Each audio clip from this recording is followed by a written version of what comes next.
ఓ చిన్న మాట చదువుకొని దేవుని వాక్యాన్ని ధ్యానం చేసుకుని ముగించుకుందాం. పేతురు రాసిన మొదటి పత్రిక 1వ అధ్యాయము 5వ వచనం. కొంచెం మానిటర్ బేస్ పెట్టండి. పేతురు రాసిన మొదటి పత్రిక 1వ అధ్యాయము 5వ వచనం.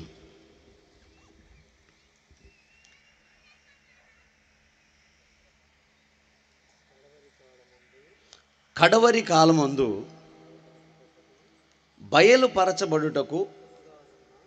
బయలుపరచబడుటకు సిద్ధంగా ఉన్న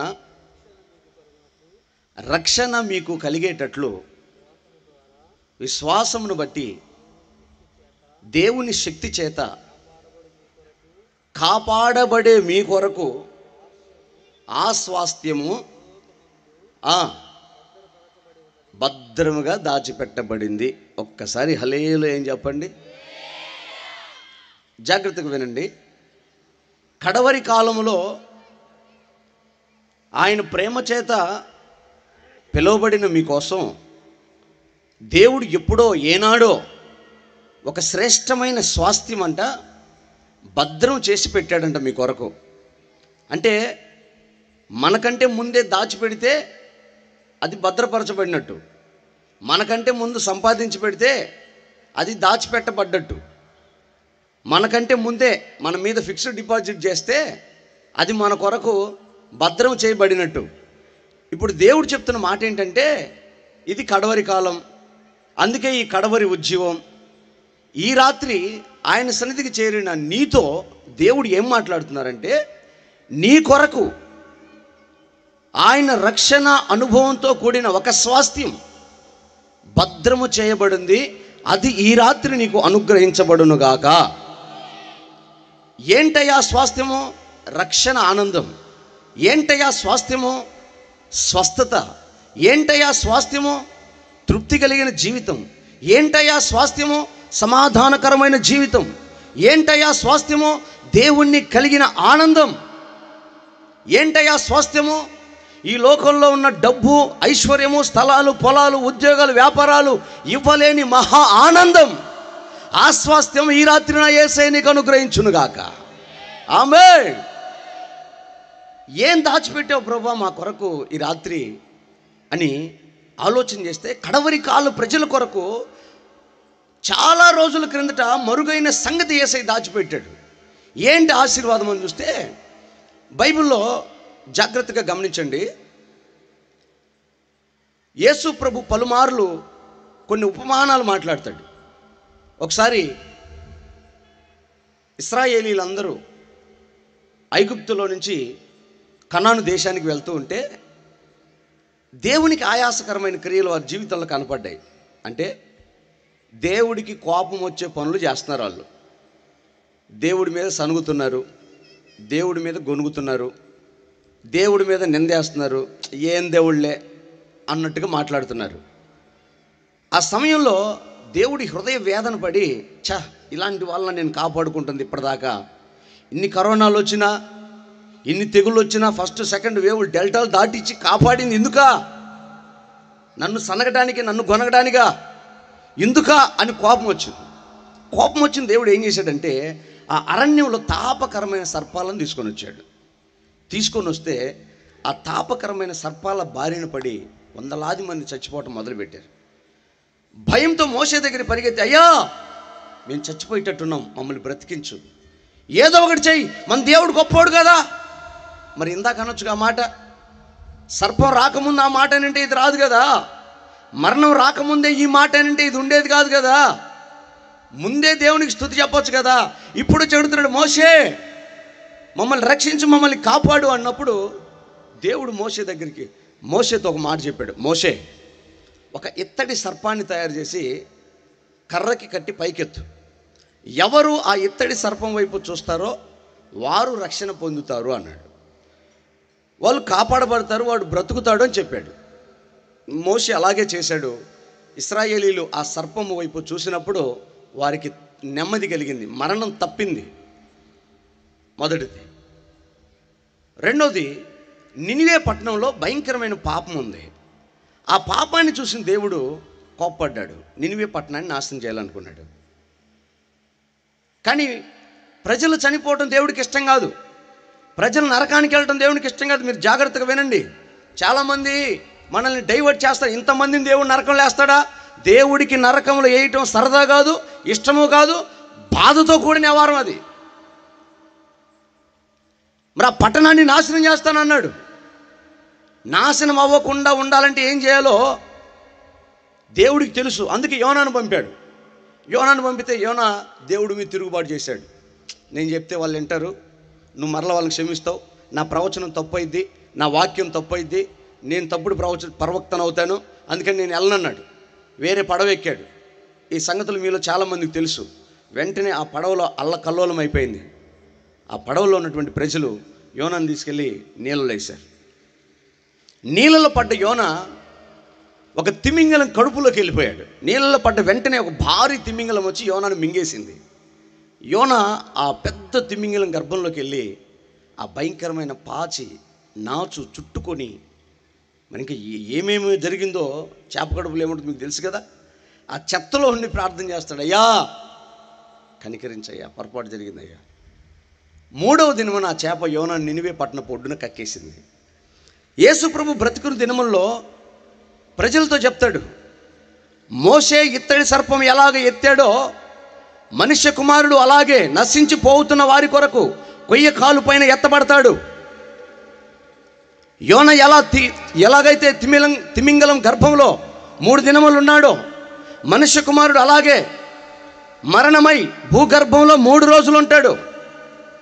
ప్రతిదీ ఒక వాగ్దాన పూర్వకంగా దేవుడు చెప్పుకుంటూ వచ్చాడు. నేనేం చేయబోతున్నానో, ఎలా చేస్తానో, అందులో ఉన్న అద్భుతం ఏంటో దేవుడు తన వారికి చెప్పుకుంటూ వచ్చాడు. అలాంటి ఒక సంఘటన పాత నిబంధన గ్రంథంలో మనం చూస్తే, ఈ ఒక్క మాట చదివించి ఇక నేను బైబిల్ జోలికి వెళ్ళను, మీకు చెప్తా అన్ని విషయాలు. ఎందుకంటే గడిచిన సంవత్సరం బైబిల్ తెరవకుండా ఒక వాక్యం చెప్పానని నా మీద చాలామంది పోట్లాడారు. మీరు వాక్యం చెప్పలేదన్నారు, మరి ఏం చెప్పాను? అందుకని ఈ మాట కూడా చదువుదాం. రాజులు 2వ గ్రంథం 4వ అధ్యాయం 32వ వచనం నుంచి నేను చదువుతాను, మీరు జాగ్రత్తగా చూడండి.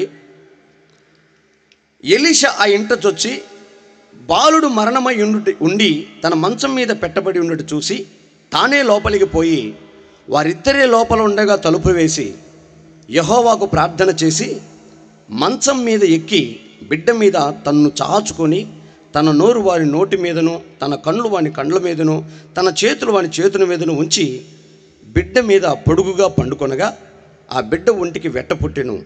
తాను దిగి ఇంటిలో యువతల నుండి అవతలకు ఒకసారి తిరిగి నడిచి మరలా మంచం మీదకి ఎక్కి వాని మీద పొడవుగా పండుకొనగా బిడ్డ 7 మార్లు తుమ్మి కళ్ళు తెరచును. అప్పుడు అతడు గెహజీని పిలిచి ఆ శూనేమీరాలను పిలుచుకురమ్మనగా వాడు ఆమెను పిలిచెను. ఆమె అతని ఎద్దుకు రాగా అతడు నీ కుమారుని ఎత్తుకొనమని ఆమెతో చెప్పెను. అంతటా ఆమె లోపలికి వచ్చి అతని కాళ్ళ మీద సాష్టాంగపడి లేచి తన కుమారుని ఎత్తుకొని పోయెను. చాలు తమ్ముడు, కూర్చోండి. ఇంకా ఇక్కడ ఒక అద్భుతమైన సంఘటన ఉంది. చాలాసార్లు మనం చదివి ఉంటాం. ఎలీషా జీవితంలో మరపురాని ఘట్టాలు. ఏలియా కంటే ఎలీషా 2 అంతలు ఎక్కువగా చేసిన అద్భుతాలు. ఏంటయ్యా అది అంటే, షూనేమీరాలు ఎలీషాను చాలా గౌరవించింది. భక్తిపరుడైన దైవజనుడని అతని కొరకు సన్మానించి ఇల్లు కట్టి బల్ల వేసి దీపం ఇచ్చి మంచం ఇచ్చి తనకు ఆతిథ్యం ఇచ్చి చాలా బాగా ప్రేమించింది.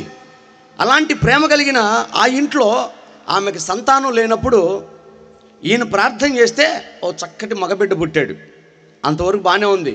రోజులు గడుస్తూ ఉండగా ఆ పుట్టిన మగబిడ్డ చచ్చిపోయాడు. జాగ్రత్తగా వినండి, పుట్టిన మగబిడ్డ చచ్చిపోయాడు. చచ్చిపోయినోడిని ఇంట్లో మంచం మీద పెట్టి తలుపేసి అమ్మగారు పాస్టర్ గారి దగ్గరికి వచ్చింది. ఏమ్మా బాగున్నారా? బాగున్నామయ్యా. మీ వాడు ఎట్లా ఉన్నాడు? మా వాడు బాగానే ఉన్నాడయ్యా అంటుంది. కానీ కాళ్ళ మీద పడి అమాంతం ఏడవటం మొదలుపెట్టింది. ఈయనకు అర్థమైపోయింది పిల్లోడికి ఏదో జరిగింది. వెంటనే చెప్పాడు, అమ్మా నువ్వు ఏడవద్దు, నేను వచ్చి నీ కుమారుని బ్రతికిస్తాను. సరే పదమని అంటే ఆ మధ్యలో గెహజీతో కొన్ని విషయాలు చెప్పాడు. చివరికి ఎలీషానే వెళ్ళాడు, ప్రార్థన చేయటం మొదలుపెట్టాడు. వెళ్ళి ఆ బిడ్డ మంచం మీద ఉన్నటువంటి ఆ బిడ్డ మీద ఎలీషా పడుకొని వాడి నోట్లో నోరు పెట్టి ఊది, కళ్ళల్లో కళ్ళు పెట్టి, చేతుల మీద ప్రార్థన చేసి ఎట్టకేలకు చనిపోయిన ఆ కుమారుని బ్రతికించాడు. యేసునామంలో బ్రతికించి ఆ తల్లికి అప్పచెప్పాడు. ఇక్కడ మీకు యేసు ప్రభు జీవితానికి మనకు దగ్గరగా ఉన్న ఒక 2 సంగతులు చెప్పి ముగిస్తాను. మొదటిది, దేవుని దయ వలన పుట్టిన కుమారుడు చిన్నవాడు చచ్చిపోయాడు. ఎందుకు చనిపోయాడు, కారణం ఏంటి అని చూస్తే ఆ ముందు సంగతులు రాయబడిన విషయాలు ఏంటంటే, కోతకాలమున వాడు పనికి వెళ్ళాడంట. ఏంటది? కోతకాలమున వాడు పనికి వెళ్ళాడంట. చిన్నపిల్లలు పనికి వెళ్ళకూడదు, వెళ్ళాడు. కోతకాలంలో అసలు వెళ్ళకూడదు. ఎందుకని? భయంకరమైన ఎండలు ఉంటాయి, ఎండలో కోతకాలం ఉంటుంది. కానీ ఆ స్థలంలో వెళ్ళాడు, ఆ సమయంలో వెళ్ళాడు. అక్కడ మరణం అతన్ని సమీపించింది. ఇది ఎవరికి సాదృశ్యంగా ఉందంటే మనమే. ఆ చిన్నపిల్లలు ఎవరో కాదు, మనమే. ఈరోజు మన జీవితాలు ఎలాగున్నాయంటే, వెళ్ళకూడని స్థలాలకు వెళ్తున్నాం, మాట్లాడకూడని మాటలు మాట్లాడుతున్నాం, చెయ్యకూడని పనులు చేస్తున్నాం. కడవరి దినాలని తెలుసు, రాకడ సమీపించిందని తెలుసు. నేడో రేపో యేసయ్య ప్రత్యక్షమవుతాడు, సంఘాన్ని తీసుకుని వెళ్ళిపోతాడు, ఆయన ఆరాధించిన భక్తులు మట్టు మాయమైపోతారని టీవీ ఛానళ్ళు కూడా ప్రకటన చేస్తున్నాయి. అన్నీ తెలిసినా మనం వెళ్ళకూడని స్థలాలకు వెళ్తున్నాం. ఈ సమయం కాదు, ఇది ఆరాధించే సమయం, దేవుని మహిమపరిచే సమయం, దేవుని సన్నిధిలో ఆయనను ప్రార్థించే సమయం. అయినా వెళ్తున్నాం. మన పని కాదు, అయినా వెళ్తున్నాం. మన చిన్నవారమే అయినా పూనుకుంటున్నాం. ఆ సమయంలో మరణమైన అనుభవం మన జీవితానికి వచ్చేస్తుంది. ఎలాగొస్తుంది తెలుసా? ఎఫెసీయులకు రాసిన పత్రికలు అంటాడు, మీ అపరాధముల చేత, మీ పాపముల చేత మీరు చచ్చిన వారై ఉండగా. అంటే మన అపరాధములు, మన పాపములు, మన క్రియలు మనల్ని చంపేస్తున్నాయి. వీడు చిన్నవాడే కానీ వెళ్ళకూడని స్థలంలోకి వెళ్ళి, వెళ్ళకూడని సమయంలో వెళ్ళి మరణము నెత్తిమీదికి తెచ్చుకున్నట్లుగా మనం కూడా మన జీవితంలో మాట్లాడకూడని మాటలు మాట్లాడి, చేయకూడని క్రియలు చేసి, వెళ్ళకూడని స్థలాలకు వెళ్ళి, చెప్పకూడని సంగతులు చెప్పి భయంకరమైన మరణకరమైన మార్గంలో ఉన్నాం. అంటే ప్రస్తుతానికి మేమంతా సజీవంగానే ఉన్నాం కదా పాస్టర్ గారు అని మీరు అనుకోవచ్చు, కానీ మరణం మన మీద ఏలుబడి చేస్తుంది. అవునా కాదు? మీతో చెప్పిస్తా. ఈ క్షణమే ప్రభు ఆకాశంలో ప్రత్యక్షమై తన ప్రియులైన కన్యకగా, మచ్చ మడత డాగు కలంకము లేని పరిశుద్ధమైన కన్యకగా తీర్చిదిద్దుకున్న సంఘం కొరకు ఒక బోరం మ్రోగితే, ఇక్కడ నేను ఎత్తబడతాను అన్న వాళ్ళు గట్టిగా హల్లెలూయా చెప్పండి.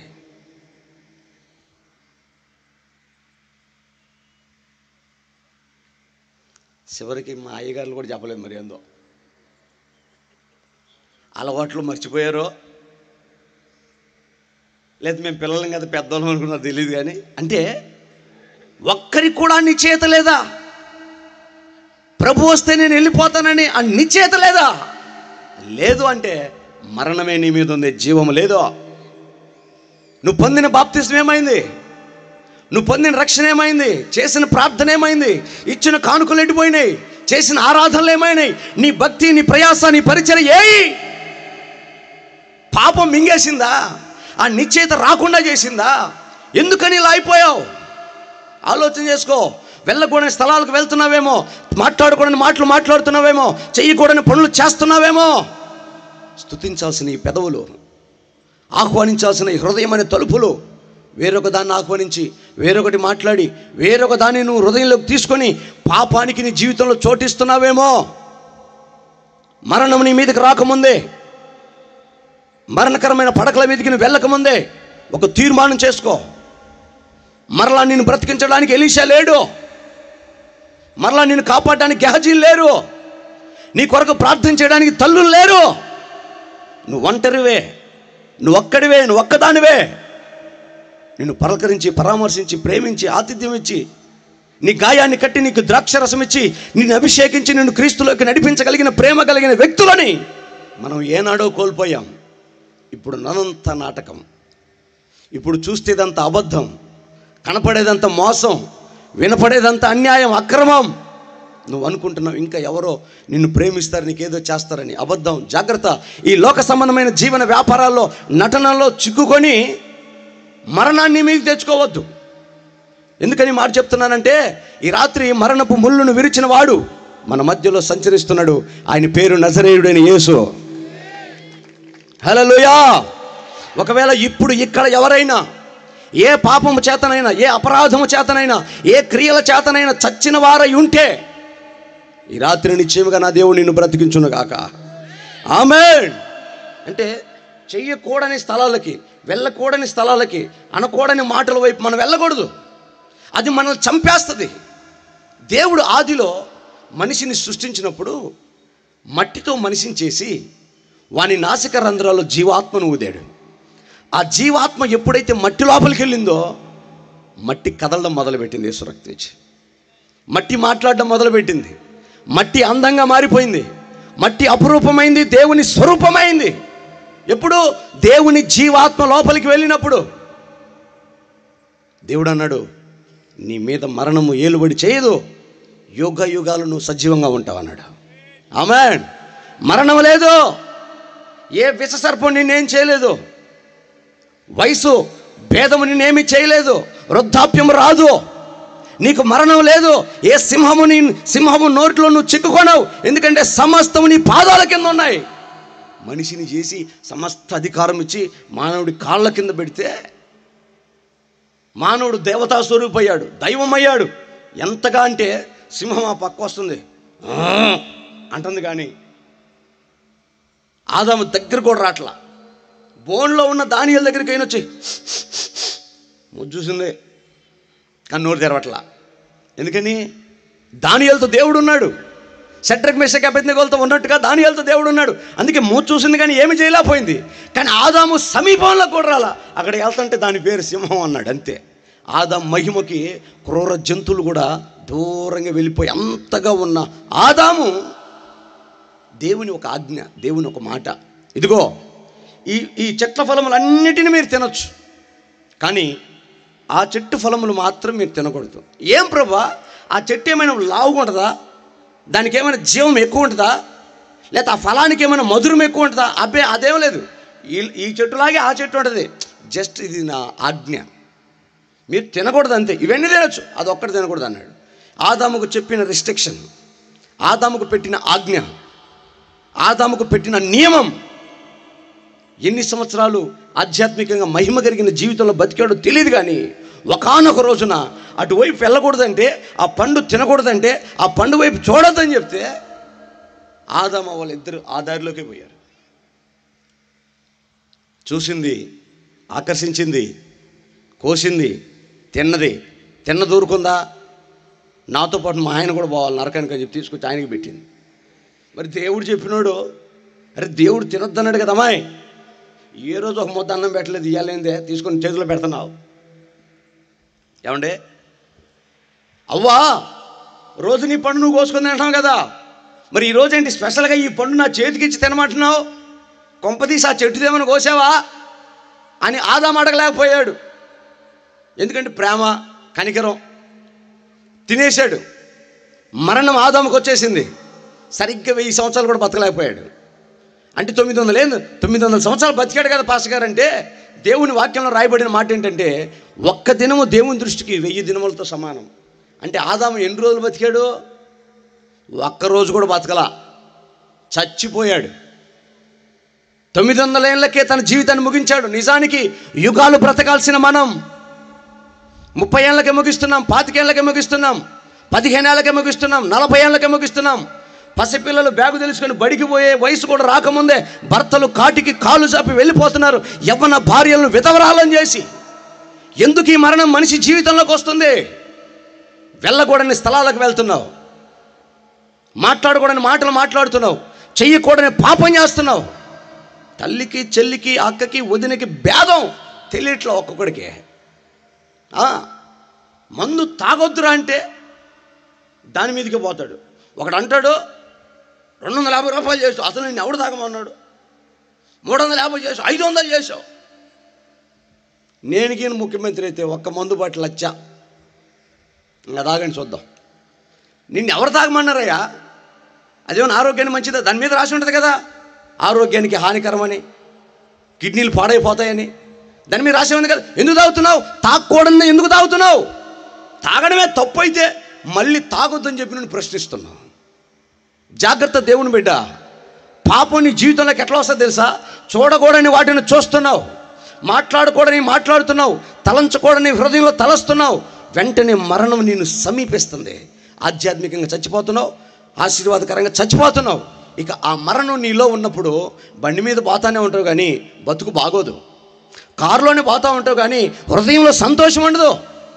ఇల్లు పెద్దగానే ఉంటుంది, క్షేమంగా నువ్వు ఉండలేవు. భోజన పదార్థాలు అన్నీ ఉంటాయి, తృప్తిగా నువ్వు తినలేవు. ఏదో ఎక్కడో అన్సాటిస్ఫాక్షన్ కలిగిన లైఫ్ స్టైల్ నీ జీవితంలోకి వస్తుంది. ఎందుకు వస్తుంది తెలుసా? మరణం నీకు దగ్గరైంది. సాటిస్ఫాక్షన్ లేదు నీ జీవితంలో అంటే దేవుని యొక్క జీవం నువ్వు మిస్ అవుతున్నావు. ఆలోచించు దేవుని బిడ్డ. ఈరోజు ఇక్కడ ఉన్న వారిలో, అన్నయ్య నువ్వు చెప్పిన మాట నిజమే, సంపాదిస్తున్నాను కానీ తృప్తి లేదు, ఇంట్లో అన్నీ తెచ్చి పెడుతున్నాను అనుకుంటున్నా కానీ సాటిస్ఫాక్షన్ లేదు, నా భర్త నాతో ఉన్నట్టుగానే ఉన్నాడు కానీ నాకెందుకో సమాధానం లేదు అన్న మనసు కలిగిన వారు ఎవరైనా ఉంటే ఒక్కటే మాట, ఏదో స్థలానికి నువ్వు వెళ్తున్నావు, ఎవరో వ్యక్తిని నువ్వు ఆకర్షిస్తున్నావు, ఏదో నీకు సంబంధం కానిది నీ హృదయంలో చోటిచ్చి దాన్ని నిలుపుకున్నావు. అది నిన్ను భయపెడుతుంది, ఏదో ఒకరు చంపేస్తే. మరి ఒకవేళ అదే మరణం అయితే, ఇప్పుడు నేను ఆ మరణకరమైన పరిస్థితుల్లోనే ఉన్నాను కదా, మరి నా మరణం తప్పేది ఎట్లా, నిన్ను దాటించేది ఎట్లా అంటే, మరణమైపోయిన ఆ చిన్నవాడు, మరణమైపోయిన మనం, తల్లి దైవజనుడి దగ్గరికి వెళ్ళిందంట.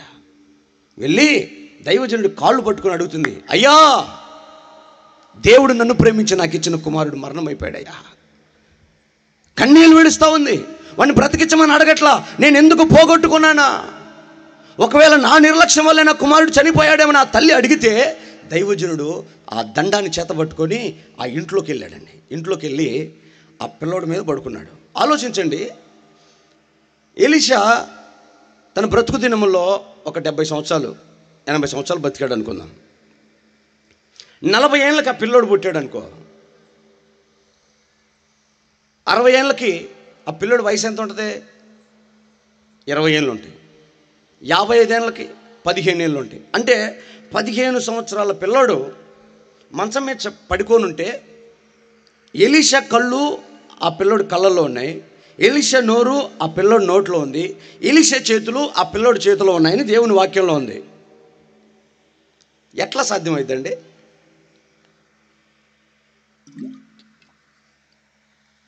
మీ అందరికి పిల్లలు ఉన్నారు, ఈరోజు రాత్రి ఇంటికి వెళ్ళి ట్రై చేయండి. మీ పిల్లని పడుకోబెట్టి, వాడి నోట్లో నోరు పెట్టి, వాడి కళ్ళల్లో కళ్ళు పెట్టి, వాడి చేతులు పెడితే, నీదేమో పొట్లకాయ అన్నట్టు ఇంత పడుకుంటా చెయ్యి, వాడిదేమో దొండపండు అంతా ఇంత ఉంటుంది. మరి ఆ చేతులకు ఎట్ట సరిపోతాయి? ఆడి కళ్ళుని ఎలా పెట్టగలుగుతావు? కళ్ళలో కళ్ళు పెడితే నీ మూతి గడ్డం కింద ఉంటుంది. ఎలా? ఎలీషా ఆ చిన్నవాడి మీద తన ఊపిరిని ఆ చిన్నవాడికి ఇవ్వడానికి ఎలా సాధ్యమైంది అంటే, ఇది అక్షరం కాదు, ఆ అక్షరం వెనకాల ఉన్న దాగిన పరమార్థం ఏమిటంటే, ఎలీషా దేవునికి సదృశ్యంగా ఉన్నాడు. ఆయన మన ప్రభు అయిన యేసుకి. ఆ దేవాతి దేవుడు చిన్న పిల్లలుగా ఉన్న మరణానికి బానిసలమైన మన మీదకి తగ్గించుకొని దిగి వచ్చిన అంశానికి సాదృశ్యంగా ఉందన్నమాట. గట్టిగా చప్పట్లు కొట్టకూడదా? దేవునికి స్తోత్రం, హల్లెలూయా, హల్లెలూయా. ఒక్కసారి మీరు ఈ విశ్వానికి బయట వెళ్ళండి. మనం చూస్తున్నాం ఆ చంద్రుడు, పట్టపగలు సూర్యుడు. ఆ సూర్యుడు ఎన్ని రెట్లు ఎక్కువ ఉంటాడు తెలుసా భూమికి అంటే? 1,00,000 రెట్లు పెద్దవాడు సూర్యుడు. భూమిలో మన దేశం ఎంత, మన రాష్ట్రం ఎంత, మన జిల్లా, మన మండలం, మన ఊరు, మన ఇల్లు ఎంత, దాంట్లో నువ్వెంత? ఎంత? చేయమంతా. ఆకాశ మహాకాశాలు పట్టజాలని దేవుడు ఆయన. నలిస్తే రాలిపోయే ఒగుడాకు లాంటి, నీటి పొడగ లాంటి, దుమ్ము లాంటి, మట్టి లాంటి మనం. ఆయన ఎక్కడ, మనం ఎక్కడ? అపరాధముల చేత, పాపముల చేత, క్రియల చేత లోక సంబంధమైన వ్యసనాల చేత, లోక సంబంధమైన పాపపు జీవపు డమ్మం చేత చచ్చిన బ్రతుకులు మనకుంటే, ఆ గొప్ప దేవుడు, ఆ మహాదేవుడు, ఆ మహానీయుడు తన్ను తాను తగ్గించుకొని నీ అంత అయిపోయి నీ పక్కన చేరి నిన్ను బాగు చేస్తున్నాడంట. కొట్టేస్తున్నామలో నిశ్చయముగా ఈ రాత్రి మిమ్మల్ని బ్రతికించి బాగు చేయునుగాక. ఆమేన్, హల్లెలూయా. దేవుని చెయ్యంత, దేవుని కాలెంత, దేవుని కన్నెంత. సొలొమోను అంటాడు, ఆకాశం సింహాసనము, భూమి నీ పాదపీఠమయ్యా. భూమి ఎంత కలిపితే ఆయన పీఠ ఎంత అయితే, ఆ పీఠలో మన జీవితాలు ఏ పాటి అండి? అలాంటి దేవాతి దేవుడు నీ కొరకు తను తగ్గించుకున్నాడంట. ఫిలిప్పియ సంఘానికి పౌలు గారు లేఖ రాస్తూ చెప్తాడు, 2వ అధ్యాయము 6వ వచనంలో అంటాడు, తన్ను తాను రిక్తునిగా తగ్గించుకున్నాడంట. నీ కొరకు ఎంత తగ్గించుకున్నాడయ్యా? ఏం తగ్గించుకున్నాడయ్యా అంటే, ఇంత గొప్ప దేవుడు, ఒకవేళ నువ్వు ఆయన చూడాలంటే నీ 2 కళ్ళతో ఆయన ఒక్క అవయవాన్ని కూడా చూడలేవు. అంత పెద్ద దేవుడు. ఇక్కడ నుంచి నీకు ఎంత దూరం కనపడుతుంది? ఎంత కనపడుతుంది? కానీ ఆయన మహిమ ఎంత, ఆయన ప్రభావం ఎంత, ఆయన బలం ఎంత? అంత గొప్ప దేవుణ్ణి ఎలా చూడగలుగుతాం? ఆయనతో ఎలా మాట్లాడగలుగుతాం? ఇప్పుడు ఈ వాల్యూమ్ అంతా సౌండ్ పెట్టామనుకో, అంటది. నీ మాటలు ఎలా వినపడతాయంటే అంటే, అప్పుడు నీకు అర్థమైద్దా? చక్క పెట్టవయ్యా, చక్క పెట్టు, మాటలు అర్థం కావట్లేదు అంటావు. నేను మాట్లాడితేనే సౌండ్ ఎక్కువైతే నీకు మాటలు వినపడదే. మరి అంత గొప్ప దేవుడు నీతో మాట్లాడితే నీకు అర్థమవుద్దా? అందుకే అప్పుడప్పుడు ఆయన స్వరం పెట్ట మెరుపుల్లాగా వినపడుతుంది నీకు. ఆయన కోపం ఉరుము ధ్వనిలాగా వినపడుతుంది. ఆయన ఆవేశం తుఫాన్లాగా మీదకి వస్తుంది. ఆయన మనం సంధించలేం, సమీపించలేం, పట్టుకోలేం, గుర్తుపట్టలేం. మనమెంత, మన బ్రతికెంత? మనకు దేవుడు ఎప్పుడు దొరకాలి? మనకు దేవుడు ఎప్పుడు అర్థం అవ్వాలి? మనం దేవుడు ఎప్పుడుతో మాట్లాడాలి? దేవుడితో ఎట్లా మాట్లాడాలి? ఎప్పటికీ మనకు దేవుడు అర్థమవుతాడు. మనంతా భజన చేసుకొని 10 రూపాయలు సంపాదించుకొని వెళ్ళిపోయి బ్యాచి. మనము దేవుడిని ఎప్పుడు కనపరచాలి? మనము దేవుడిని ఎప్పుడు స్తుతించాలి? మనము దేవుడు మహిమను, త్యాగాన్ని, ప్రేమను ఎలా గుర్తుపట్టాలి? నీకు అర్థం కావట్లేదని తన్ను తాను తగ్గించుకున్నాడట. దేవునికి స్తోత్రం, హల్లెలూయా. తగ్గించుకొని నీ కాలంతా, నీ చెయ్యంతా, నీ కన్నంతా, నీ ముక్కంతా, నీ మనసంతా, నీ బాధంతా, నీ నిందంతా, నీ అవమానమంతా, నీ శ్రమంతా, నీ రోగమంతా నీ అంతలాగా మారిపోయాడు. నీలాగే మారిపోయాడు. నీ వల్లే తన్ను తాను తగ్గించుకున్నాడు. నీకొచ్చే సమస్యలు, నీకొచ్చే బాధలు, నీకొచ్చే రోగాలు అన్నిటిని భరించి సహించి, అమ్మో నా పిల్లలు ఈ బాధలు పడకూడదు, నా పిల్లలు ఈ రోగాన్ని అనుభవించకూడదు, నా పిల్లలకి ఈ శ్రమ ఉండకూడదని, నీలో ఒక మార్పు రావాలని ప్రభు తానే వాక్యమైన దేవుడు, ఆది యందున్న దేవుడు, ఓంకార స్వరూపమైన దేవుడు, సర్వలోకాలను సృష్టించిన సృష్టికర్త అయిన దేవుడు నారాయణుడై నరావతారిగా దిగి వచ్చాడు 2024 సంవత్సరాల క్రితం. ఆయన పేరు నజరేయుడైన యేసు. ఆయనే నిన్ను ప్రేమిస్తున్న యేసు, ఆయనే నిన్ను కలుసుకున్న యేసు, ఆయనే నీతో మాట్లాడుతున్న యేసు. ఆ మాటలు నువ్వు అర్థం చేసుకోలేకపోతే ఎలాగండి? ఆ మధ్య ఒక దైవజనుడు ఒక అద్భుతమైన వివరణ ఇచ్చాడు. ఇట్లాగే కూటమి పెడితే అందరూ కూర్చొని పాటలు పాడుతూ ఉన్నారు. ఒక ఆమె ఆ పక్క వంట స్టార్ట్ చేసింది. వంట స్టార్ట్ చేసి భోజనం వండుతూ ఉంది. పాపం పాస్టర్ గారు వచ్చారు, చర్చి నుంచి బ్రదర్స్ వచ్చారు. వీళ్ళందరికీ ఏదైనా భోజనాలు చేయాలని చెప్పి అడావుడిగా వంట చేసి బెల్లం పాయసం కూడా చేసింది. ఈ బెల్లం పాయసం చేసేటప్పుడు ఈ క్రమంలో ఆ పాయసం కొంచెం కింద పోయింది. ఆ పక్క పొయ్యి పక్కన పాయసం. ఎక్కడ బెల్లం ఉంటే అక్కడ చీమలు ఉంటాయి. ఇక ఈ పాయసం దగ్గరికి ఆ చీమలన్నీ వరుసగా వెళ్తున్నాయి. ఈ పాస్టర్ గారు చాపేశారు, కూర్చున్నాడు, బైబిల్ చదువుకుంటున్నాడు, పాటలు పాడుతున్నారు, చప్పట్లు కొడుతున్నారు, అంతా బాగానే ఉంది. కొంచెం జూమ్ చేసు. పాస్టర్ గారు చూస్తున్నారు, బైబిల్ చదువుకుంటూ చూస్తే ఈ చీమలన్నీ ఆ రాయి ఎక్కడం, ఆ బెల్లం కోసం ఆ పొయ్యిలో పడిపోవటం. ఇంకొచ్చి రాయి ఎక్కడం, పొయ్యిలో పడిపోవటం, రాయి ఎక్కడం, పొయ్యిలో పడిపోవటం. మీ పాస్టర్ గారు ఆ చీమల్ని కాపాడుదామని చెయ్యి పెట్టాడంట. ఈ చీమలు ఏం చేస్తుంది తెలుసా? చెయ్యికి దిగిపోతున్నాయి, మళ్ళీ పొయ్యిలో పడుతున్నాయి. అరే లాభం లేదని పెన్ను పెట్టాడంట. ఈ చీమలు ఏం చేస్తాయట, పెన్ను ఎక్కిపోయి దాటిపోయి అవతల పడుతున్నాయి మళ్ళీ. అరే చా, ఎట్ట చెప్పిన వీటికి అర్థం కావట్లేదే, ఎలాగైనా చెప్పాలి వీటికి.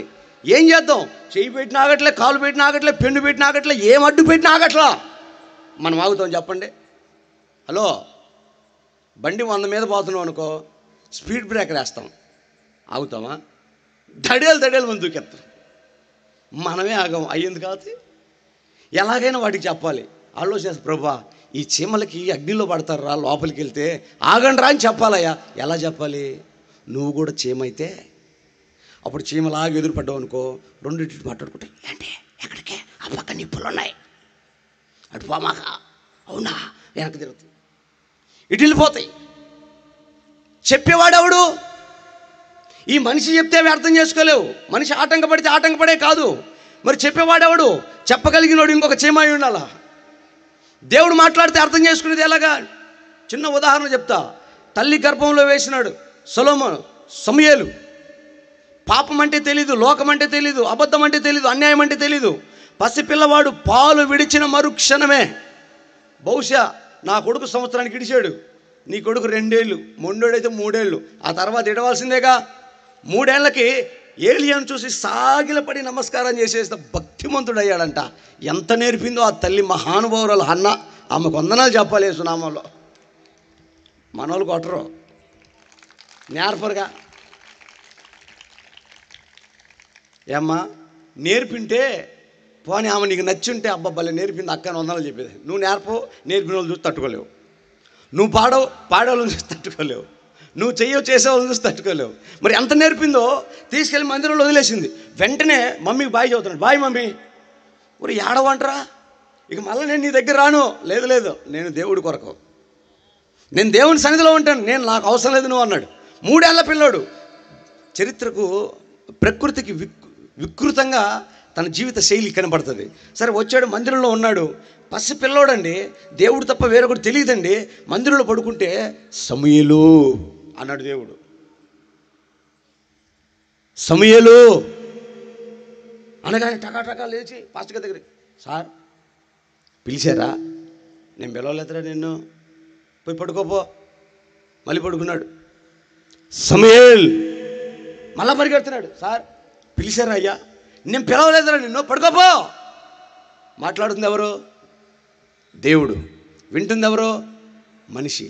పరిశుద్ధుడైన వాడు, పాపం ఎరగని వాడు, దేవుని మందిరము, తల్లి ఒడి, ఈ 2 తప్ప వేరొక స్థలము తెలియని వాడు ఆ దేవుడి స్వరమే వినలేకపోతే నోరు తెరిస్తే అబద్ధం, అడుగేస్తే పాపం, తలంపు పాపం, మాట అబద్ధం, చేసే క్రియలు అపవిత్రం. ఇన్ని అపవిత్రతలు కలిగిన మనము దేవుడి మాట గ్రహించగలమా? ఎస్ అన్న వాళ్ళు ఎవరుంటే అల్లు చెప్పండి. అసాధ్యం. పాపం లేని పరిశుద్ధుడే గ్రహించలేకపోతే మనం ఎలా గ్రహించగలుగుతాం దేవుడి స్వరాన్ని? అందుకే కదా ప్రవక్తలు ఉంది, అందుకే కదా సేవకులు ఉంది, అందుకే కదా దేవుని వాక్యం ఇవ్వబడింది, అందుకే కదా దర్శనం, అందుకే కదా కళ, అందుకే కదా దేవుడు తను తగ్గించుకుంది. నువ్వు గ్రహించలేవనే నీ కొరకు ఆ దేవుడు తగ్గించుకొని నీలో ఒకడై నీ మరణాన్ని, నీ మరణపు ముళ్ళును విరిచి నిన్ను బ్రతికించుటకు దిగి వచ్చిన వాడు. చప్పట్లు కొట్టు, దేవునికి మహిమ కలుగునుగాక. హల్లెలూయా. ఈరోజు నీ జీవితంలో, ఈ రాత్రి ఇక్కడున్న నీ జీవితంలో ఏదైతే మరణకరమైన పరిస్థితులకు వెళ్ళబోతుందో, నీ జీవితంలో ప్రభువా ఇక నా ఆరోగ్యం, ఇక మరణమే శరణమయ్యా, ఇది దీర్ఘకాలిక రోగమయ్యా, దీన్ని ఎవరు బాగు చేయలేరయ్యా నేను అనుకుంటే, ఆ రోగాన్ని రూపుమాపగలిగిన వాడు మన మధ్యలో ఉన్న యేసు. ఇక ఈ పిల్లోడు నా చేతికి దొరకడయ్యా, వీడి జీవితం బాగుపడుతుందని నేను ఊహించలేకపోతున్నానయ్యా, ఇక వీడి జీవితం ఏమైపోద్దని ఒకవేళ భయం నీకుంటే, ఈ రాత్రి నీ పిల్లల జీవితాన్ని కట్టగలిగిన వాడు నేను ప్రకటిస్తున్న యేసు.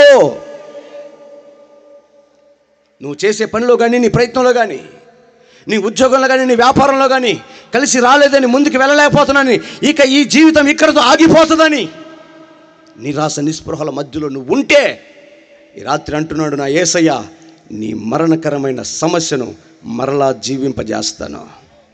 ఆమేన్. ఎందుకు తెలుసా? నిన్ను బ్రతికించడానికి, నిన్ను బాగు చేయడానికి, నిన్ను ఆశీర్వదించడానికి ఆకాశ మహాకాశాలు వదిలి నీ వలే మారి వచ్చిన ఒకే ఒక్క దేవుడు మనం ఆరాధిస్తున్న యేసుకోడు. కోటు దేవునికి మహిమ కలుగును గాక. ఆమేన్. అలాంటి దేవుడు, అంత గొప్ప దేవుడు నీ కోసం దిగివచ్చి నీకు ఒక పరలోకాన్ని సిద్ధపరిచి నిన్ను ఆశీర్వదించి మరణం నీ మీదకి రాకుండా బాగు చేస్తానంటే నీకు చర్చికి వెళ్ళడానికి టైం ఉండదు, ప్రార్థన చేయడానికి సమయం ఉండదు. పాస్టర్ గారు ఊరికట్ట పిలవ మాకు పాస్టర్ గారు, ఆ ప్రభు నాకు ఏంటిది పెట్టేది సిప్పా ఏమండి, ఏమన్నా మందిరానికి రండి అన్నా, అక్క వస్తున్నారు కదా, పిల్లలు వస్తారు, మీరు కూడా రండి. పాస్టర్ గారు ఇక్కడ కలగాలండి, ఎట్ట కలిగిద్దన్నా? ఆ ప్రభు కలిగించాలండి.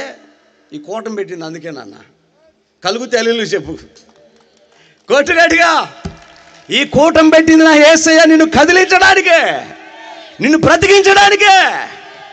నీ హృదయంలో కలగాలి, యేసయ్య దగ్గర రావాలి, యేసయ్యని ఆరాధించాలి, యేసయ్య మాట వినాలి, యేసయ్య ముఖాన్ని చూడాలి, యేసయ్యతో మాట్లాడాలని నీ హృదయంలో కలగాలనే ఈ కడవరి ఉద్యమం వేస్తున్నాములో. ఈరోజు దేవుని మందిరం చాలామంది రాలేకపోతున్నారు. మొన్న పాస్టర్ గారు చెప్పారు, ఒక ఇంటికి వెళ్ళాడంట. ఆయన వెళ్తే ఇంట్లో ఉన్నాడంట, కాలు మీద కాలేసుకొని బీడి తాగుతా. ఏయ్ పాస్టర్ గారు వస్తున్నారు, ఆ బీడి పడే, ఆ సిగరెట్ బాగా రాదా? పాస్టర్ గారు వస్తే నువ్వు పోయి చేయించుకోపో. ఏంటిది? ప్రార్థన. నువ్వు పోయి చేయించుకోపో. నన్ను కదిలే మాకు, నేను మంచోని కాదు, నాకు ఇది పాస్టర్ గారు వస్తేనే మండుతుంది నీకు. మరి నువ్వు చర్చికి రాకపోతే ఆమెకి ఎంత మండాలా? నువ్వు తాగుతూ ఉంటే ఆమెకి ఎంత మండాలా? నువ్వు తిరుగుతూ ఉంటే ఆమెకి ఎంత మండాలా? వాళ్ళకి మండకూడదు, మనకే మంటంతా మనకే. ఎందుకంటే మరి ఎంత బొగ్గు వేసావో, ఎంత కర్ర వేసావో, పొగాకు బ్యానర్లు వేసినట్టు మంటంతా మనకే పో అన్నట్టు. సరే ఈ పాస్టర్ గారు వచ్చి పాపం బైబిల్ పట్టుకొని, అయ్యా వందనాలు అన్నగారు, చాలా రోజుల నుంచి సిస్టర్ గారితో చెప్తున్నాను, మందిరాన్ని రావచ్చు కదా, దేవుని సందులో ఉండొచ్చు కదా అంటే ఆయన అన్నాడు, పాస్టర్ గారు టైం వచ్చినప్పుడు వస్తాం అంటే మీరు బలవంత పెట్టి మమ్మల్ని మతం మార్చమాకండి. ఏంటిది? మొత్తం బలవంత పెట్టి, అబ్బా ఇంతలా మాటలు ఎందుకులయ్యా, వందనాలు ఆయన ప్రార్థన చేసి వెళ్ళిపోయాడు. సరే 4 నెలల తర్వాత ఆరాధన జరుగుతుంది. హల్లెలూయా స్తుతి మహిమ ఎల్లప్పుడు దేవునికి ఇచ్చెదము. హల్లెలూయా హల్లెలూయా హల్లెలూయా హల్లెలూయా హల్లెలూయా హల్లెలూయా స్తుతి మహిమ ఎల్లప్పుడు దేవునికి ఇచ్చెదము. హల్లెలూయా స్తుతి మహిమ ఎల్లప్పుడు దేవునికి. అల్ల సైన్యములకు అధిపతి అయిన ఆ యెహోవాను స్తుతించెదము.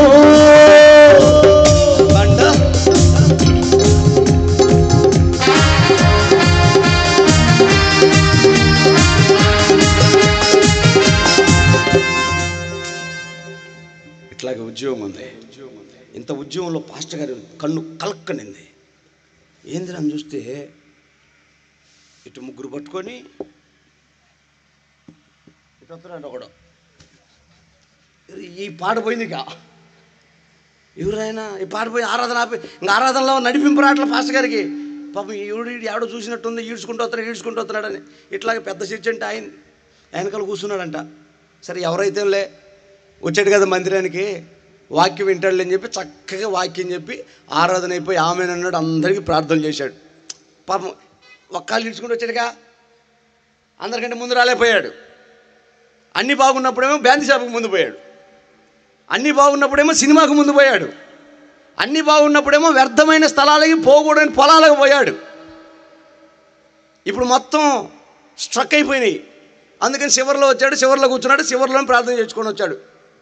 పాపమేనా ఎటు ఈడ్చుకుంటూ వస్తే చెప్పారు, అన్నయ్య ఈ మధ్య పక్షవాతం వచ్చింది, కొంచెం ప్రార్థన చేయండి అన్నయ్య. ఎవరన్నా నువ్వు, ఏ ఊరన్నా అంటే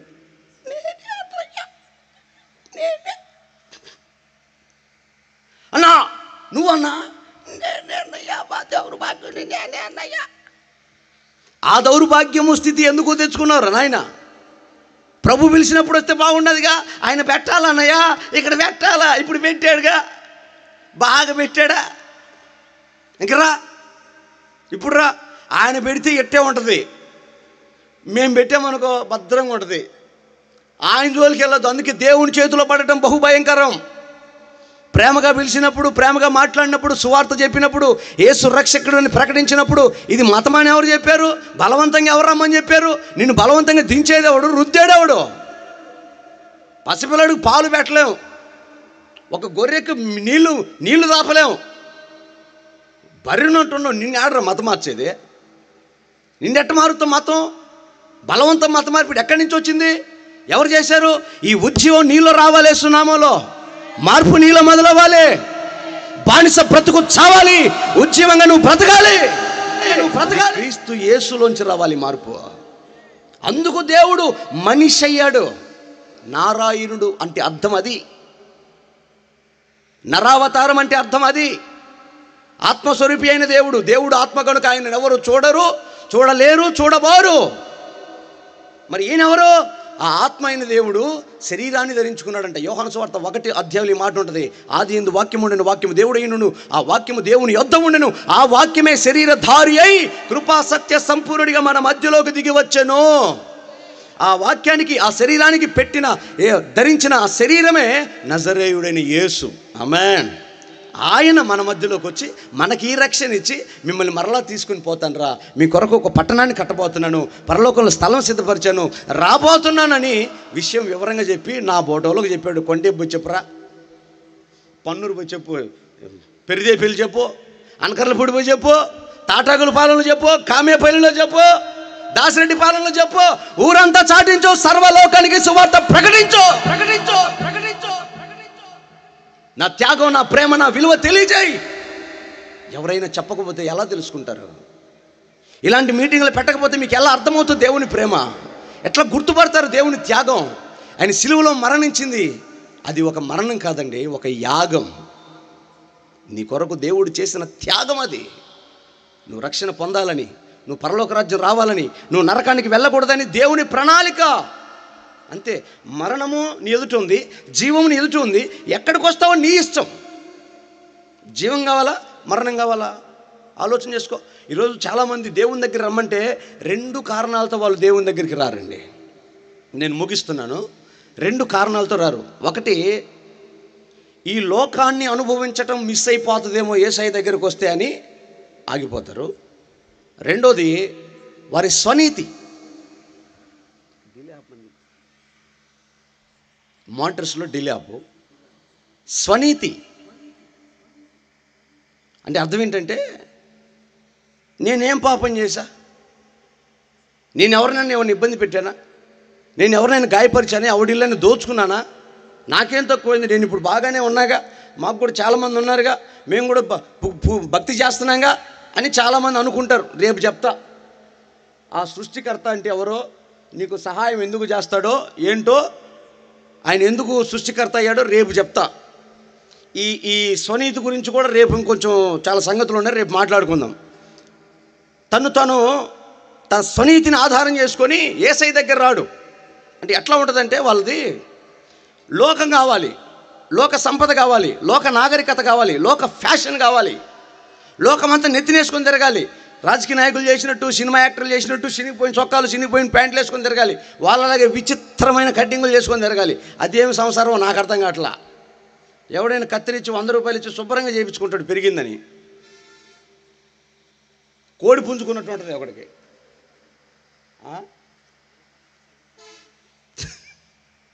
మంచి మాట.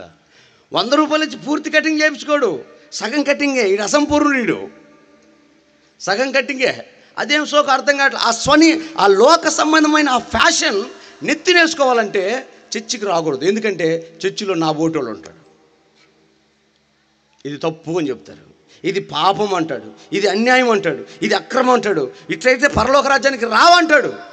సినిమా చూడకూడదు అంటాడు, సీరియల్ చూడకూడదు అంటాడు. ఏమైనా చెయ్యి, సీరియల్ చూస్తే తప్పేందండి? సీరియల్ చూడకపోతే బతికేది ఎట్టండి? ఆ మాటలు పడలేక, అవి మానుకోలేక చర్చి మానేసే వాళ్ళు ఎంతమంది ఉన్నారంటే, నా జీవితంలో ఎంతోమందిని చూశా. కేవలం సీరియల్ చూస్తే నువ్వు నరకానికి పోతావు అని చెప్పినందుకు చర్చి మానేసిన వాళ్ళు చాలామంది ఉన్నారు. ఇక సినిమాలు, వ్యభిచారము, దొంగతనము ఇవన్నీ మానుకొని రావాలంటే అయిద్దా? అందుకని దేవుణ్ణి నమ్ముకోరు. ఇట్లాంటి వాళ్ళు ఎవరు ఎలా ఉంటుంది తెలుసా?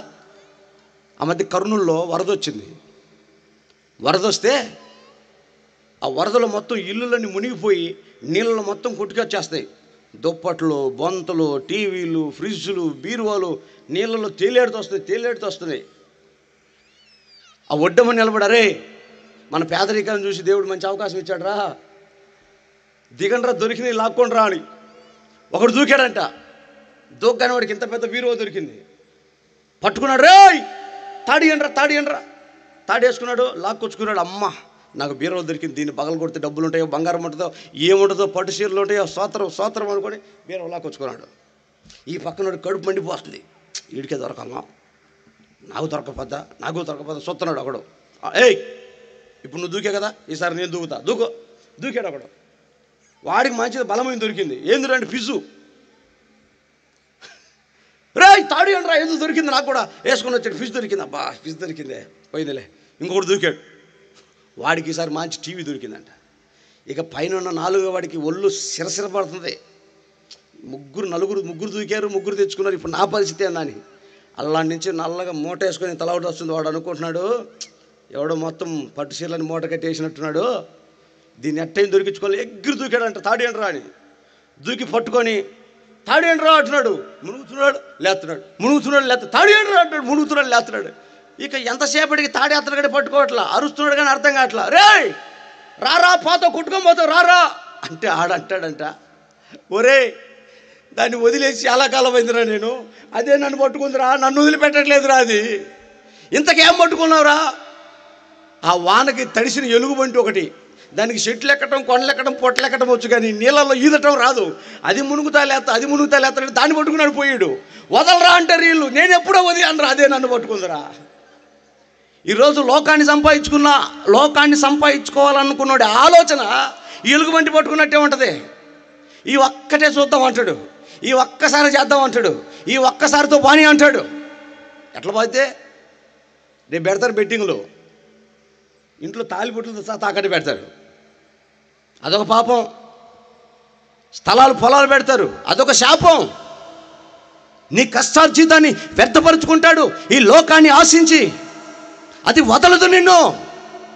అది పోగొట్టుకున్న తర్వాత అప్పు చేస్తావు, ఆ తర్వాత తాకట్టు పెడతావు, ఆ తర్వాత పురుగుల మందు తెచ్చుకొని తాగి సస్తావు.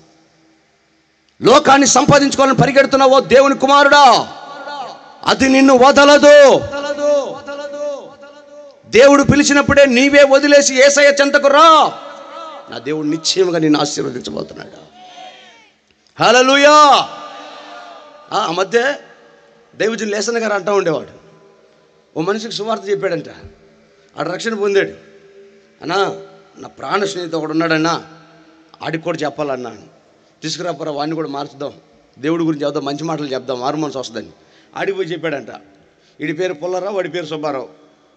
ఈ పుల్లారావుకి చెప్తే మారు మనసు పొంది సుబ్బారావుకి చెప్పాడంట, ఒరే ఇవన్నీ పాపంరా, మనం చేయకూడదు, దేవుని దగ్గరికి రా పోదామని. సరే పుల్లారావు పూర్తిగా దేవునిలో ఉన్నాడు, సుబ్బారావు కొద్దిగా తేడాగా ఉన్నాడు. ఏందిరా కథ అంటే, సుబ్బారావు కొంచెం మొక్కేసి అలవాటు ఉంది. ఏంటది? మీరు బాగా అన్నట్టున్నారు, ఈ ముక్కలేసి అలవాటు ఉంది. కూటం టైం అవుతుందిరా, ఏంట్రా సుబ్బారావు ఏంటంటే, అన్నా వాడు ఇంకా పూర్తిగా మారలేదన్నా, కొద్దిగా మారాడన్నా, పోయి తీసుకురా పో. ఎందుకన్నా ఇప్పుడు పోయి అటు పోయి ఇటు తీసుకొస్తా అని పుల్లారావు పరిగెత్తుకుంటూ పోయాడు సుబ్బారావు దగ్గరికి. రేయ్ ఏసన్ గారు పిలుస్తురా, పోదాం రారా, కూటం టైం అవుతుందంటే ఆ పుల్లారావు ఉన్నాడంట, సుబ్బారావు ఇది ఒక్కటేరా, ఈ ఒక్కటాడి వెళ్దాం వేస్తున్నాడు. కానీ ఎంతసేపటికి మొక్కబడట్లా. ఈ పుల్లారావుకి అడావుడైపోతుంది, ఒరే ఎంతసేపు అయిందిరా నేను వచ్చి అన్న అరుస్తాడు రారా, వీడికి మొక్కబడట్లా. ఇక ఇట కాదు, రే ఉల్లిగా నీకు శాద కదా, జరగ పక్క జరగ ఆడి తీసుకున్నాడు. ఇక ఇప్పుడు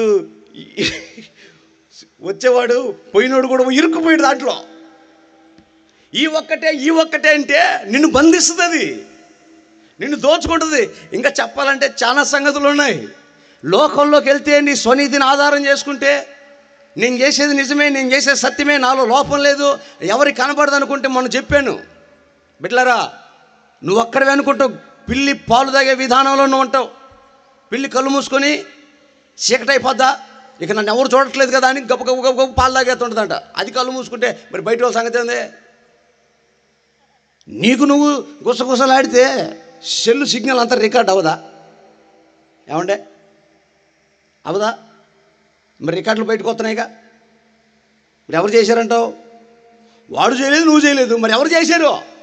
ఎవడో చేశాడు. మరి దేవుడి దగ్గర ఎంత పెద్ద రికార్డింగ్ మిషన్ ఉందో. 4 గోడల మధ్యలో నువ్వు చేసేది ఎవరు చూడలేదు అనుకుంటే, 4 పొలాల మధ్యలో నువ్వు చేసే పాపం ఎవరు గుర్తుపట్టలేదు అనుకుంటే, ఆ పాపం నీకు మరణమై శాపంగా మారుద్ది. ఒక యవనస్తుడిగా ఉండి నేను అన్ని అనుభవించి పాపం చేసి మాట చెప్పట్లేదండి. నా యవన ప్రాయంలోనే దేవుని కొరకు రోషంగా నిలబడి పవిత్రమైన జీవితం కలిగిన వాడిని చెప్తున్నాను. దేవుని పరిశుద్ధతలో నిలబడి చూడు, ఆ ఆనందం ఎంత ఉంటుందో నువ్వు అనుభవిస్తావు యేసునామములో. హల్లెలూయా, హల్లెలూయా, హల్లెలూయా. నీ కోసమేనండి, నిన్ను బ్రతికించడానికే, నిన్ను బాగు చేయడానికే, నీకు పరలోకం ఇవ్వడానికే మన ప్రభు అయిన యేసయ్య అంతగా తగ్గించుకున్నాడు. మహిమను వదిలాడు, సింహాసనాన్ని వదిలాడు, దూతలను వదిలాడు, తన రాజ్యాన్ని విడిచిపెట్టి మన మధ్యలోకి వచ్చాడు. ఆఫ్టర్ ఆల్ ఒక సినిమా వదలలేవా, ఒక సీరియల్ వదలలేవా, ఒక వ్యభిచారం వదలలేవా, ఒక పాపం వదలలేవా, ఒక కులాన్ని వదలలేవా, ఒక మతం వదలలేవా? కూడుబెట్టిన కులము, మానం పెట్టిన మతము నీకెందుకండి? కుల మతాలతో మనకెందుకండి? నేను ప్రకటిస్తుంది మతాన్ని కాదండి, ఒక శ్రేష్టమైన మంచి మార్గాన్ని మీకు ప్రకటిస్తున్నాను. పరలోకానికి, మోక్షానికి తీసుకెళ్లే మార్గాన్ని మీతో బోధిస్తున్నాను. ఈ రాత్రి ఎందరూ యేసయ్యను అంగీకరిస్తారో, ఎందరూ నమ్ముతారో, ఆయన శిలువ మరణాలు ఒప్పుకుంటారో వారందరికీ నిశ్చయంగా మోక్షము కలుగుతుంది. యేసు తప్ప వేరే మార్గం లేదు, యేసు తప్ప సత్యం లేదు, యేసు తప్ప జీవం లేదు. మరణకరమైన నీ బంధకాల్లో నుంచి విడిపించాలంటే జీవమైన యేసు ఒక్కడే. ఆయనే రావాలి, ఆయనే ఇవ్వాలి, ఆయన నీతో మాట్లాడాలి. ఆయన మాటల మకరందమే నీకు జీవం ఇవ్వగలదు, నీ కట్లు తెంచగలదు, నీ బాధలు నివారించగలదు. సాత్వికమైన ఆయన మాట నిన్ను ఓదార్చగలుగుతుంది. యేసయ్య ప్రణాళిక. బిడ్డ చనిపోయాడు, ఎలీషా వెళ్ళాడు, తగ్గించుకొని పడుకున్నాడు. ఆయన మాట, ఆయన ఊపిరి ఎప్పుడైతే మరణకరమైన ఆ బిడ్డ లోపలికి వెళ్ళిందో మరలా అవయవాలు కదలటం మొదలుపెట్టేస్తున్నాం. యేసయ్య మాట ఈ రాత్రి నీ గుండెలోకి వెళ్తే మరలా నీ క్రియలు నూతనపరచబడతాయి, నూతనమైన అద్భుతాలు చూస్తావు ఈ రాత్రి. అలాగ బ్రతికించిన నిన్ను చచ్చాడు బతికాడు అయిపోయింది అమ్మా, నీకు నాకు రుణం తీరిపోయిందని వదిలేసి వెళ్ళడండి. అక్కడ రాసింది మాట, ఆమెను పిలవండి అని గెహజీతో చెప్పగా గెహజీ సునేమీరాలు పిలుచుకొని వస్తే ఆ బ్రతికిన కుమారుణ్ణి ఆ తల్లికి అప్పగించాడంట. ఆ కుమారుణ్ణి తల్లికి అప్పగించాడంట. గలతీలకు రాసిన పత్రికలో ఉంటుంది, యెరూషలేము పైనున్న యెరూషలేము మీకు తల్లి. యెరూషలేము అంటే సంఘం, యెరూషలేము అంటే సహవాసం, ఐక్యత, ఆశీర్వదించబడిన ఆధ్యాత్మిక జీవితాలు ఉండే స్థలం. మరణంగా ఉన్న నిన్ను యేసయ్య వాక్యం ద్వారా బ్రతికించి, యేసయ్య వాక్యం ద్వారా ఉజ్జీవింపజేసి, యేసయ్య వాక్యం ద్వారా మేల్కొల్ప చేసి నిన్ను సంఘం అనే తల్లికి అప్పగిస్తాడంట.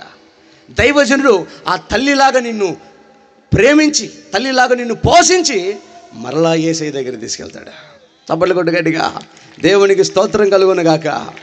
ఆమేన్. తల్లిలా లాలించును, తండ్రిలా ప్రేమించును, ముదిమి వచ్చు వరకు ఎత్తుకొని ముద్దాడును, చంక పెట్టుకొని యేసయ్య తల్లిలా లాలించును, తండ్రిలా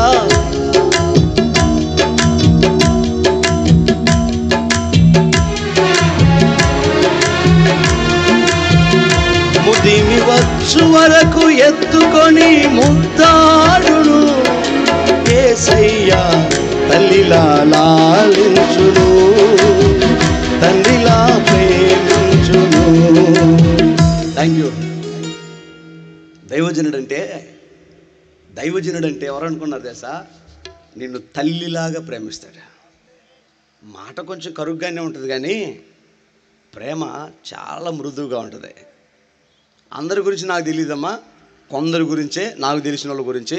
ఇప్పుడు ఇక్కడ ఉన్న దైవజనుడు ఆవులయ్య గారు కానీ, జానపాల్ గారు కానీ, సంఘాన్ని ప్రేమించే విషయంలో, సంఘాన్ని కాపాడుకునే విషయంలో ప్రాముఖ్యంగా మా జాన్పాల్ గారి గురించి చెప్పాలి. నేను ఇక్కడ చచ్చిపోతున్నానా కూడా కోట ముందర అంటాడు.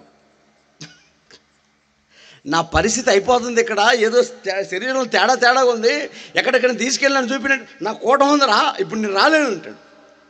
నా సంగతి ఏంది అంటే, ముందు నాకు సంఘమే, ముందు నాకు సేవే, ముందు నాకు నా విశ్వాసులే అనుకునే తత్వం సేవకుడికి ఉండాలి. అలాంటి సేవకుడికి నా యేసయ్య నేను అప్పగిస్తాడు. ఆమేన్. అంతేగాని గొర్రెల మందల మీద పడి బలిసిన వాటిని కోసుకు తినే, పిండుకు తినేవారు కాదు సేవకుడు. అలాంటి వాళ్ళు ఎవరైనా ఉంటే నాకు తెలియదు, వాళ్ళ గురించి నేను మాట్లాడట్లేదు. ప్రేమ కలిగిన సేవ, సాత్వికమైన మాటలతో నీ గాయాన్ని కట్టి నిన్ను పరలోక రాజ్యానికి చేర్చే సేవ, నీ బలహీనతలనే వేర్లని, నీ బలహీనతలనే కొమ్మలని కత్తిరించి ఫలించని ప్రతి తీగను అగ్నిలో కాల్చి నిన్ను ఫలించే ద్రాక్షవల్లిగా మార్చి యేసయ్యకు అప్పగించే సేవ. యేసయ్య బ్రతికించిన విశ్వాసిని తల్లి లాంటి సేవకుడికి, తల్లి లాంటి సంఘానికి అప్పగిస్తాడు. మరలా ఆయన వస్తాడు. అలా రావడానికే నిన్ను పిలిచాడు, నీతో మాట్లాడాడు, మరణకరమైన నీ అనుభవాలని సమాధి చేశాడు, నిన్ను బ్రతికించాడు. మరలా ఆయన రాబోతున్నాడు, తీసుకుపోతాడు. ఆయన సింహాసనం మీద నిన్ను కూర్చుండబెట్టును గాక. ఆమేన్. హల్లెలూయా. అందుకే దేవుని బిడ్డలారా, బలహీనత ఉందని నువ్వు భయపడొద్దు, దీర్ఘకాలిక రోగం ఉందని నువ్వు బాధపడొద్దు, శాపం ఇంట్లో ఉందని, కీడు వెంటాడుతుందని నువ్వు కన్నీళ్లు కార్చనక్కర్లేదు. వాటన్నిటికంటే అధికారము కలిగిన వాడు నువ్వు ఆరాధిస్తున్న యేసని ధైర్యం తెచ్చుకేస్తున్నామలో. ఈరోజు ఒకవేళ నీ పరిస్థితి ప్రతికూలంగా ఉండొచ్చు. ఈ 2 రాత్రులు నా యేసయ్య ఎందుకు ఏర్పాటు చేశాడు తెలుసా? మీ జీవాన్ని దొంగిలిస్తున్న పనికి మాలిన తీగలు కత్తిరించి ఫలించే మొక్కలుగా మిమ్మల్ని మార్చాలని, మరణకరమైన అనుభవాలు మీలోంచి తీసివేసి మీ కుటుంబాల్లోంచి కత్తిరించి సమాధానంతో, సంతోషంతో నిన్ను నింపాలని వేస్తున్నామలో. ఈరోజు చాలామంది మీ ఇరుగు పొరుగు వారు ఎందరికో ఈ సువార్త లేక, దేవుని ప్రేమ తెలియక, రక్షణ లేక ఎందరూ ఆగిపోయారు, ఓడిపోయారు, నిలిచిపోయారు, రాలేకపోయారు. నీవు ఆయన కృప పొందుకున్నావు, అందుకే ఇక్కడ దాకా రాగలిగే వేస్తున్నాము. అలా నిన్ను ఇక్కడికి ఎవరో తీసుకురాలా, యేసయ్య ప్రేమ నిన్ను ఇక్కడ తీసుకొచ్చిందండి. ఆయన సంకల్పంలో నువ్వు ఉన్నావు. ఇక నీకు మంచి జరగబోతుంది యేసునామంలో. మా భాషలో చెప్పాలంటే రేపటి నుంచి ఇక నీ దశ మారిపోద్ది యేసునామంలో. హల్లెలూయా. నీ దశ మారిన తర్వాత నువ్వు పక్కనోడు చెప్పు, రేయ్ మీటింగ్లో దేవుడు నన్ను ఆశీర్వదించాడు యేసునామంలో చెప్పగలగాలి. నశించిపోతున్న ఆత్మలు సంపాదించి రక్షించగలగాలి. అనుభవం నీకు ఉండాలి. అట్టి కృప నువ్వు సంపాదించుకొని ఎప్పుడైతే దేవుని మందిరంలో స్థిరపడి నువ్వు నిలబడతావో, మరణకరమైన అనుభవం శూన్యమీరాలు ఇంట్లో వచ్చినట్లుగా నీ ఇంట్లోకి వచ్చినా ఎలీషా లాంటి యేసయ్య నీ ఇంట్లో ఆ మరణాన్ని, చావుని చంపి జీవాన్ని మరలా నూతన పరుస్తాడు యేసునామములో. కాబట్టి అట్టి జీవం ఇచ్చే యేసయ్యను నీ హృదయంలోకి తీసుకో. ఎంత ప్రేమిస్తే నీ కొరకు చచ్చిపోతాడండి. ప్రేమిస్తే ఇల్లు కట్టేవాడు ఉన్నాడు, ప్రేమిస్తే పొలం ఇచ్చేవాడు ఉన్నాడు, ప్రేమిస్తే బంగారపు రింగ్ ఇచ్చేవాడు ఉన్నాడు, ప్రేమిస్తే పెళ్లి చేసుకునేవాడు ఉన్నాడు, ప్రేమిస్తే తాజ్మహల్ కట్టినవాడు ఉన్నాడు. కానీ ప్రేమిస్తే ప్రాణం పెట్టింది నా యేసయ్య ఒక్కడే. కొడితే కొండే చివరికి వినపడలేస్తున్నామలో. హల్లెలూయా. ఆయన భార్యల కోసం, ఆయన పిల్లల కోసం, ఆ కుటుంబాల కోసం తగాదాలు పడి కొట్టుకొని చింతించిన వాడు కాదు. కామక్రోధ లోభ మద మాత్సర్యములను జయించిన వాడు, ఆ జన్మ బ్రహ్మచారి, జీవితమంతా నా జీరు వ్రతము చేసినవాడు, మానవాళి రక్షణ కొరకు యాగమై మరణమై 3 దినములు భూమి గర్భములో ఉండి 3వ దినమున పునరుద్ధానుడై తిరిగి లేచినవాడు. ఆ పునరుద్ధానాన్ని ఆయన్ని వెంబడిస్తున్న మనందరికీ ఇవ్వబోతున్న సజీవుడు, ఆయన పేరు నజరేయుడని యేసు. ఆ కృప నీకు దొరకబోతుంది. నీ పిల్లలకి ఇవ్వబోతున్నాడు యేసునామములో. పోగొట్టుకుంటావో, సంపాదించుకుంటావో, కావాలనుకుంటావో, వద్దనుకుంటావో తెలుసుకో. మరలా 2025 కడవరి ఉద్యోగ సభలు ఉన్నాయో లేవో, ఈలో ప్రభు వస్తాడేమో, ఈలో ప్రతికూలమైన పరిస్థితులు వస్తాయేమో. ఏ పరిస్థితులు ఎలాగుంటాయో తెలియదు. దేవుని బిడ్డ, యేసయ్య నీతో మాట్లాడినప్పుడు నీ మనసు మార్చుకో, మారు మనసు పొందు, దేవుని అంగీకరించు. యేసయ్య నా హృదయంలోకి రా అని నువ్వు ఒప్పుకొని, నేను ప్రభుని ఒప్పుకుంటున్నాను, నేను ప్రభు నామంలో బాప్తిసం పొందుతాను, ప్రభు మార్గంలో నడుస్తానని నువ్వు తీర్మానం చేసుకుంటే రా, లేచి ముందుకు రా. నీకు ఈ రాత్రి బాప్తిస్మాలు ఇవ్వబడతాయి.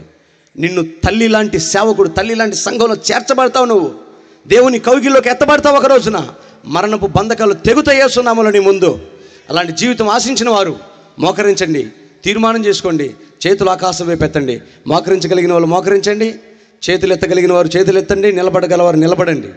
ఒక క్షణం కళ్ళు మూసుకొని తలలు వంచండి, చేతులు ఆకాశం వైపు ఎత్తండి. ఈ రాత్రి ప్రభు నీతో మాట్లాడుతున్నాడు. ప్రభు నీతో మాట్లాడాడు. ఒక తీర్మానం చేసుకో.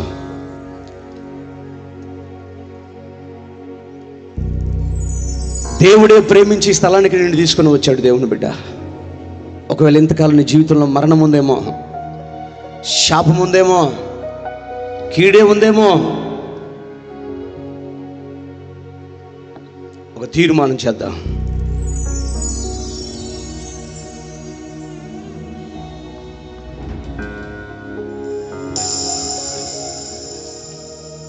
అందరూ దేవుని సన్నిధిలో చక్కగా కళ్ళు మూసి చెప్పబడినటువంటి వాక్యమును మరొకసారి జ్ఞాపకం చేసుకుంటూ, నెమరు వేసుకుంటూ ప్రభు సన్నిధిలో ఒక చక్కని ప్రార్థన చేసుకోండి. ప్రభువును నమ్ముకున్నాము, కానీ ప్రభువు మనలో ఉన్నాడా? ప్రభువు మన కుటుంబంలో ఉన్నాడా?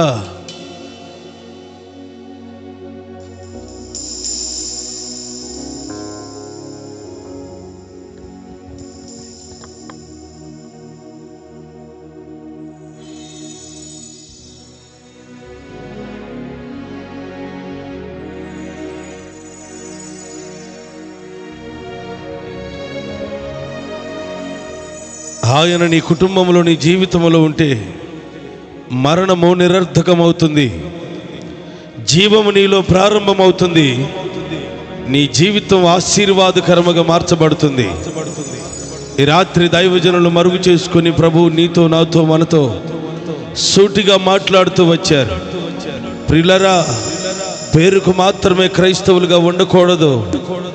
ఏదో ఒకవేళ చూద్దామని ఈ సభలలో నువ్వు అడుగుపెట్టి ఉండవచ్చు. నువ్వు ఉట్టి చేతులతో వెళ్ళడం దేవుని చిత్తం కాదు. నీ పరిస్థితి ఎలా ఉన్నా ఈ రాత్రి నీ పరిస్థితులను మార్చగలిగిన వాడు, నిన్ను ఆశీర్వదించగలిగిన వాడు, నీ కుటుంబాన్ని దీవెనకరముగా చేయగలిగిన వాడు, నీ జీవితాన్ని అంచెలంచెలుగా వర్ధిల్లింప చేయగలిగిన వాడు ఆయన పేరు నజరేయుడైన యేసు. ఆయన జీవము కలిగిన దేవుడు కనుక ఆయనను సంపాదించుకునే నిమిత్తం నీ చేతులు పైకెత్తి, నా తండ్రి నన్ను ఒంటరిగా పంపొద్దయ్యా, నీవు నాతో ఉండండి, నా కుటుంబంలో ఉండండి, నా జీవితంలో ఉండండి, మమ్మల్ని ఆశీర్వదించండి ప్రభువా. మరణకరమైన పరిస్థితులన్నిటినీ నిరర్థకము చేసి మమ్మల్ని ఆశీర్వదించినట్లు మాతో ఉండండి ప్రభువా అని నీ జీవితాన్ని ప్రభువుకు అప్పగించుకోగలిగితే, ఒకవేళ నువ్వు ఏదైనా తప్పిదాలలో ఉంటే దేవా నన్ను క్షమించమని పశ్చాత్తాపంతో ప్రభువుని అడగగలిగితే, ఈ రాత్రి నజరేయుడైన యేసు నీ జీవితంలో అడుగు పెట్టబోతూ ఉన్నాడు.